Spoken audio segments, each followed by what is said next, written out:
Questa sera imprenditoria, comunque imprenditoria agricola e mondo della scuola si sono incrociate in questo concorso artistico.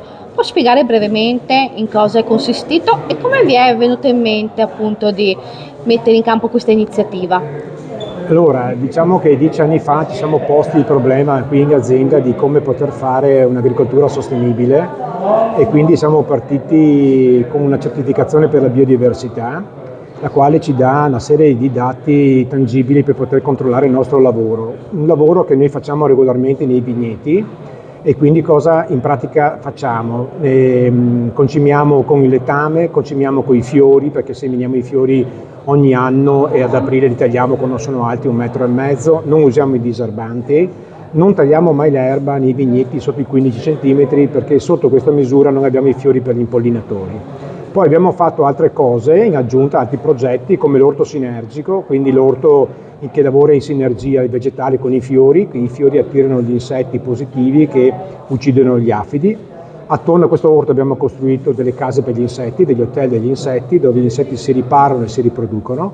Abbiamo fatto poi anche uno stagno dove c'è la biodiversità nell'acqua e l'acqua serve sempre per gli insetti, in particolar modo per le api, perché abbiamo anche queste all'interno della nostra proprietà.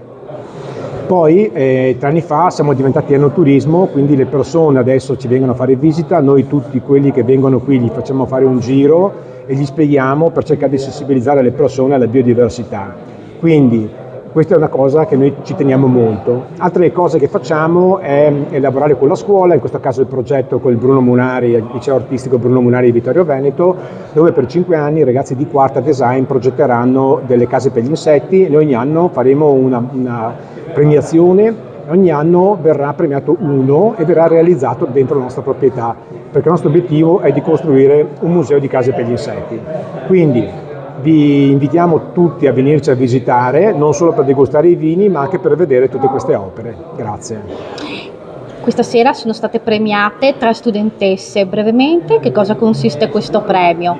Il premio consiste in una targa e una piccola borsa di studio, questo viaggio a Milano con anche una guida presso la Fondazione Castiglioni, sempre all'interno della fondazione, con una guida che gli spiega ai ragazzi tutto il progetto, la progettualità dell'architetto.